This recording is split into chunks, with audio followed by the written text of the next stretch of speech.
নমস্কার, আপনারা দেখছেন গ্লোব টিভি। সবার পাশে সবার সাথে গ্লোব নিউজ নিয়ে এখন আমি ত্রিপর্ণা রয়েছি আপনাদের সঙ্গে।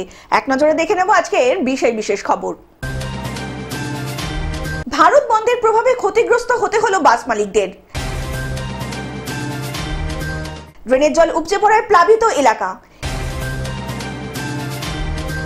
21শে জুলাইকে সামনে রেখে তৃণমূল কংগ্রেসের প্রস্তুতি সভা। লোকনাথ সেবাশ্রমের প্রথম প্রতিষ্ঠা বছর উদযাপন। মুখ্যমন্ত্রীর নির্দেশ অমান্য করে চলছে গাছ কাটা।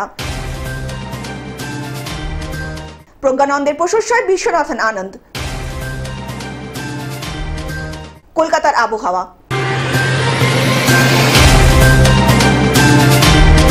আসছে বিস্তারিত খবরে। ভারত বন্ধের প্রভাবে ক্ষতিগ্রস্ত হতে হলো বাস মালিকদের। ভারত বন্ধের প্রভাবে বেসরকারি মিনি বাস মালিক চালক ও খালাসিরা ক্ষতিগ্রস্ত হতে হলো বলে অভিযোগ। বন্ধের কারণে শিলিগুড়ি জলপাইগুড়ির মিনি বাস পরিষেবা বন্ধ থাকলো প্রায় 25টির ওপরে বাস। এই বন্ধের কারণে কার্যত শুনশান জলপাইগুড়ির কদমতলা বাস স্ট্যান্ড।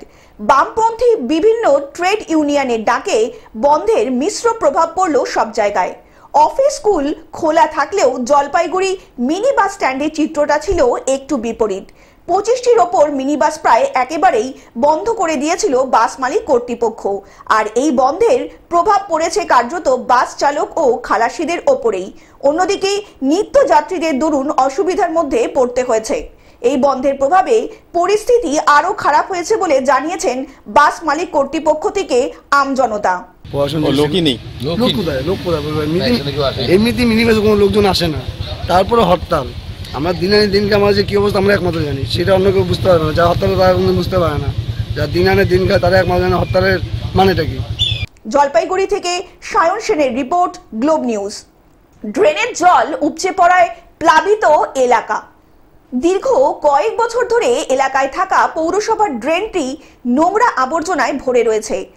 কি সমস্যা হচ্ছে? যে আমার ড্রেনের প্রবলেম বেশি হচ্ছে। ড্রেনে কি সমস্যা হচ্ছে? ড্রেনে যত জল, নোংরা জল আর জল সব এদিকে দিয়ে এসতেছে। যত মাছি, মশা, পোকা, যত গন্ধ সব এইদিকে এসতেছে। সামনে তো আপনার বাড়ি? হ্যাঁ, আমার সামনের একবারে দুয়ার গোড়াতেই বাড়ি। যার জিনিস বিক্রি করে ড্রেনের জল উঠছে যাতায়াতের রাস্তাতেই চলে আসছে, পাশাপাশি ড্রেনের নোংরা জল বাসিন্দাদের একদম বাড়ির দোরগোড়ায় এসে জমা হয়ে থাকছে। প্রায় 50-60টা পরিবার আছে, ফ্যামিলি মানে ভোটার আছে, এবং সবথেকে বাচ্চারাও ওই জলের উপরে হেঁটে যায়। ইট বিছানো আছে এবং মাধ্যমিক ক্যান্ডিডেট আছে, একদম বাচ্চা যারা একদম শিশু শ্রেণীতে খুবই। এর প্রশাসনকে জানিয়ে ওনাদের কোনো সুরাহা হয়নি। এমনই বেহাল অবস্থার মধ্যে চরম ভোগান্তির শিকার হতে হচ্ছে পশ্চিম মেদিনীপুর জেলার ক্ষীরপাই পৌরসভার 2 নম্বর ওয়ার্ডের হালদার দিঘি মোড় এলাকার 60 থেকে 65 পরিবারের। ড্রেনের জল এদিকে যাবে না, ড্রেন জলটা উপজে এসে আমাদের বাড়ি দিয়ে যাচ্ছে, যার জন্য ড্রেনটা পৌরসভা ক্লিয়ার করেনি। বারবার কাউন্সিলরকে জানানোর সত্ত্বেও ড্রেন ক্লিয়ার হয়নি, যার জন্য আমরা মানতে বাধ্য হয়েছি। আমার ঘরের ভিতর দিয়ে পানি জল যাচ্ছে, ড্রেনের জল। স্থানীয় বাসিন্দাদের অভিযোগ, কাউন্সিলর থেকে পৌরসভায় বারবার জানিয়েও কোনো সুরাহা হয়নি। বাড়ি থেকে বেরিয়েই নোংরা জমা জল পার করেই বাজার হাট সহ নিত্য প্রয়োজনীয় কাজে বের হতে হচ্ছে স্থানীয় বাসিন্দাদের। 2011 সালের ড্রেন, তো সেই 11 সালের পর থেকে এটা কোনো নিকাশি ব্যবস্থা করা হয় না। অটোমেটিক রাস্তা বেড়েছে, আর নতুন করে ড্রেন সংস্কার হয়নি। না হতে এই রাস্তার জল সব এই পাড়ার মধ্যে এই ড্রেনের উপর দিকে আসছে এবং উঠছে, এই পাড়াটা প্লাবিত হয়ে রয়েছে। এখানে বারবার কাউন্সিলরকে বলা আছে, পৌরসভায় বলা আছে, তারা একে অপরের দোষারোপ করছে। এটা কত নম্বর ওয়ার্ড? এটা 2 নম্বর ওয়ার্ড। কোন জায়গা এটা? এটা ক্ষীরপাই হালদার দিকে। যদিও এ বিষয়ে স্থানীয় কাউন্সিলর থেকে পৌরসভার চেয়ারম্যান দুজনেই সমস্যার দায়ভার চাপিয়েছেন বাসিন্দাদের ঘাড়েই। আমরা ওই ড্রেনের বিষয়টা খুব স্পর্শকাতর বিষয়, যেহেতু ওটা একটা মানে পরিবারের কয়েকটার ভিতর দিয়ে গেছে। ওই নালাটাকে পরবর্তীকালে ওখানে লোকাল যারা তারা বুঝিয়ে দেয় পুরো ড্রেনটাকে, এবং আমরা যেটুকু ড্রেন অবশিষ্ট থাকে সেইগুলিকে যখন আমরা পরিষ্কার করতে যাই তখন দেখেছি যে সামনের দিকে বুঝানোর কারণে বাকিটা আমরা সংস্কার করতে পারিনি। তা আমরা চেষ্টা করছি, এবং স্থানীয় লেবার আমরা চেষ্টা করেছি। ওখানে ওই পাড়ার মধ্যে আমরা আবেদন জানিয়েছি আমাদের কাউন্সিলরকে দিয়ে, যে ওখান থেকে যদি কোনো লেবার পাওয়া যায় দেখো, কারণ যেহেতু ওদের পাড়ার ভিতরে ওখানে স্থানীয় লেবার যদি পাওয়া যায় তাহলে অনেক সুবিধা হয়। কিন্তু স্থানীয় কেউ রাজি নয় এবং ওখানকার লোকাল যারা তারা যেহেতু ওখানে প্রচণ্ড পরিমাণে নোংরা জমে থাকে বলে কেউই রাজি হচ্ছে না। আমরা চেষ্টা করেছি যে আমরা অন্য ওয়ার্ড থেকে দূরের ওয়ার্ড থেকে কিছু লেবার আমরা সংগ্রহ করছি এবং শীঘ্রই আমরা বাকিটা মাটি কেটে ওই ড্রেনকে আবার বার করতে হবে, যেগুলো ওরা বুঝিয়ে দিয়েছে স্থানীয়রা। তবে এলাকার জন্য মজে যাওয়া ড্রেনটি পরিষ্কার করার আশ্বাস দিয়েছেন ২ নম্বর ওয়ার্ডের কাউন্সিলর পাপিয়া রায় ও ক্ষীরপাই পৌরসভার চেয়ারম্যান দুর্গাশঙ্কর পান। এই পরিস্থিতি নিয়ে কটাক্ষ করতে ছাড়েননি বিজেপি শিবিরও।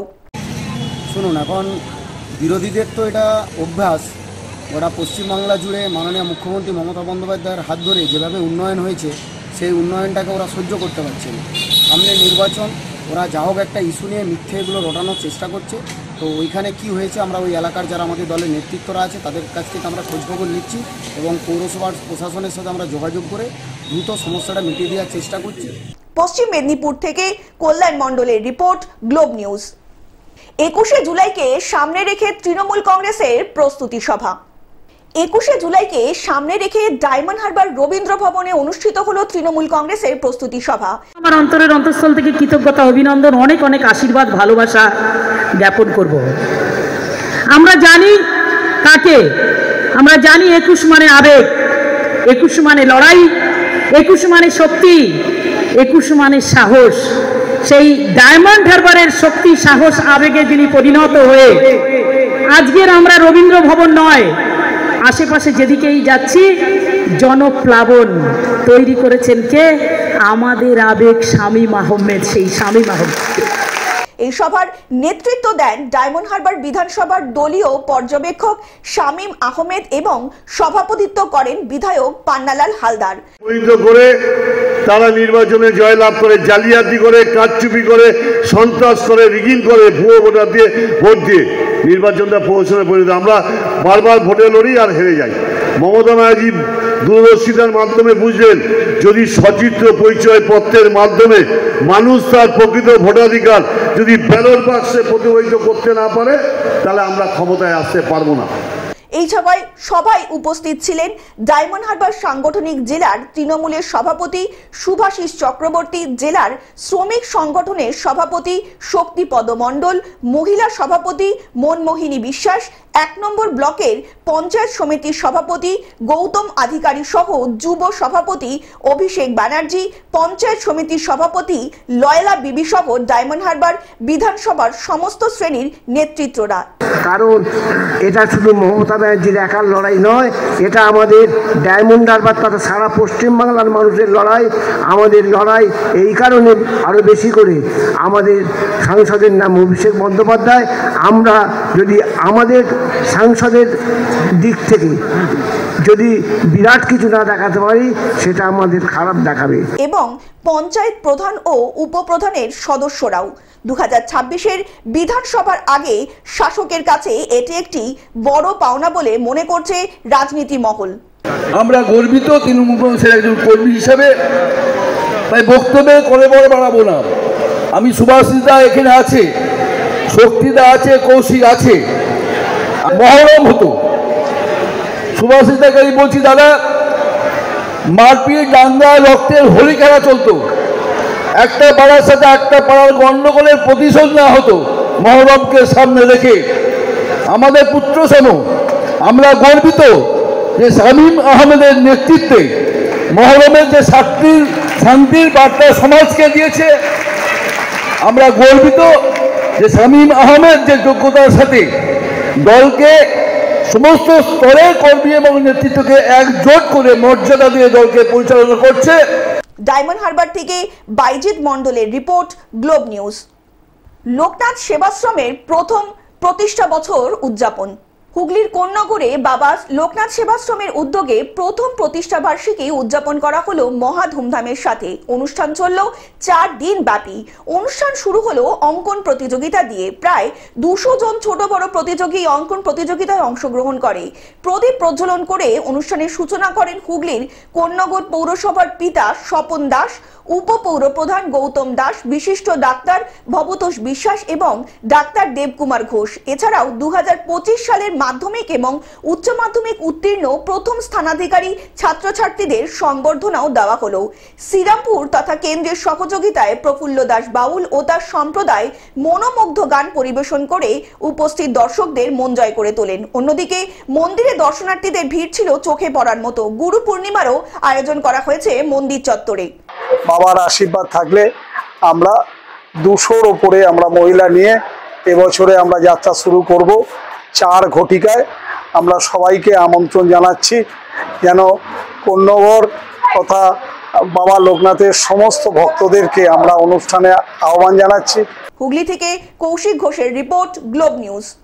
মুখ্যমন্ত্রীর নির্দেশ অমান্য করে চলছে গাছ কাটা। মালদায় এসে প্রশাসনিক বৈঠকে মুখ্যমন্ত্রী নিজেই নির্দেশ দিয়েছিলেন যাতে কোনোভাবেই আম গাছ না কাটা হয়, কিন্তু মুখ্যমন্ত্রীর নির্দেশ অমান্য করে তার মাঝেই প্রকাশ্য দিবালোকে চলছে আম বাগান ধ্বংসের কাজ। আমরা শুনতে পেয়েছি যে গাছ কাটছে, তাই জন্য আমরা এসেছিলাম গাছ আটকানোর জন্য। কাটা প্রকৃতি ভারসাম্য নষ্ট হচ্ছে, গাছ কেটে বৃষ্টি হচ্ছে না, চারদিকে খরা দেখা দিচ্ছে, হঠাৎ করে বন্যা হচ্ছে। গাছ কাটা তো ঠিক না। সবুজ বাগান চারদিকে আপনারা দেখেন, চারদিকে সবুজে সবুজ ভরে আছে, সব কাঁচা গাছ। কোন গাছ এগুলো? আম গাছ। আমরা বাড়া দিলাম। কেটে ফেলা হচ্ছে একের পর এক আম গাছ। শোনা যাচ্ছে এই গাছ কাটতে অনুমতি দিয়েছে বন দপ্তর। একদিকে আমের মেলা হচ্ছে, অন্যদিকে চলছে আম গাছ কাটার কাজ। এইভাবে গাছ কাটার ফলে পরিবেশের ভারসাম্য হারাবে, তাই গাছ কাটতে বাধা দিচ্ছে স্থানীয় মানুষজন। যেন গাছটা না কাটা, প্রাকৃতিকও একটা দুর্যোগ, প্রাকৃতিক হচ্ছে ভারসাম্য বজায় রাখার জন্য গাছ কাটা নিয়ে পারমিশন দিয়েছে, পয়সা দিয়ে পারমিশন হয়েছে। যে গাছটা কাটা উচিত না। এখন প্রাকৃতিক যে আপনার ইসের জন্য আমরা যে প্রাকৃতিক আমরা বৃষ্টি হচ্ছে না বা আমাদের কোনো মানে দেখা দিচ্ছে, খরা দেখাচ্ছে, গাছ কেটে কেটেই তো আমাদের খরা হচ্ছে। গাছ নাই বলে আমাদের বৃষ্টি টিষ্টি হয় না। অন্যদিকে বন দপ্তরের কর্মীদের থেকে জানা গিয়েছে অনুমতি নিয়েই গাছ কাটা হচ্ছে। গাছ কাটার পারমিশন যে দেওয়া যাবে না এটা তো কোনো সার্কুলারই নেই। আমরা যেটা পারমিশন দিচ্ছি এর পারমিশন দেওয়ার ক্ষেত্রে সরকারের ঘরে কিছু রেভিনিউ ঢুকছে, আমাদের কাছে পারমিশন নিতে আসলে আমরা পারমিশন দিয়ে থাকি। অভিযোগ এই গাছ কাটার পেছনে রয়েছে মোটা অঙ্কের টাকার পরিমাণ, যদিও এই অভিযোগ মানতে নারাজ ফরেস্ট রেঞ্জ অফিসার দুলাল সরকার। গ্রামবাসী যখন যাচ্ছে দেখতে যে পারমিশন আছে কিনা, তখন দেখা যাচ্ছে হ্যাঁ বনের আধিকারিক যারা তারা পারমিশন দিয়েছে, আবার সেই আধিকারিকরাই বলছে গাছ লাগাও। এই যে টুইন নীতি সরকারের, এইটা হচ্ছে সমস্ত দুর্নীতির একটা আখড়া। মালদা থেকে অভিষেক দাসের রিপোর্ট, গ্লোব নিউজ।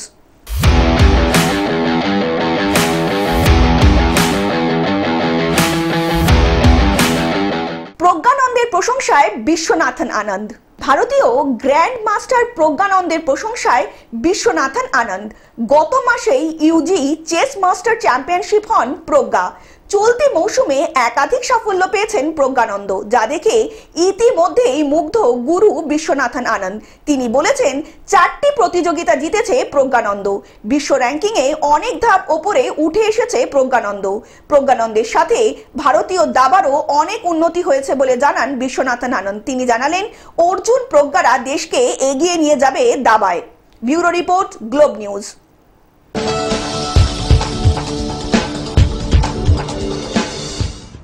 কলকাতার আবহাওয়া। হাওয়া অফিস সূত্রে জানানো হয়েছে বৃহস্পতিবার মুর্শিদাবাদে ভারী বৃষ্টির আশঙ্কা থাকবে। কলকাতা সহ দক্ষিণবঙ্গের সব জেলাতেই ঝড় বৃষ্টির সম্ভাবনা রয়েছে।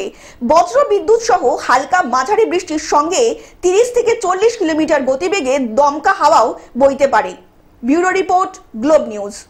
টেলিভিশন ছাড়াও গ্লোব টিভি এখন সমস্ত সমাজ মাধ্যমে উপলব্ধ। বিস্তারিত জানতে ফোন করুন আমাদের টোল ফ্রি নাম্বার 180089197444 অথবা লগ ইন করুন আমাদের ওয়েবসাইট www.globetv.in এ।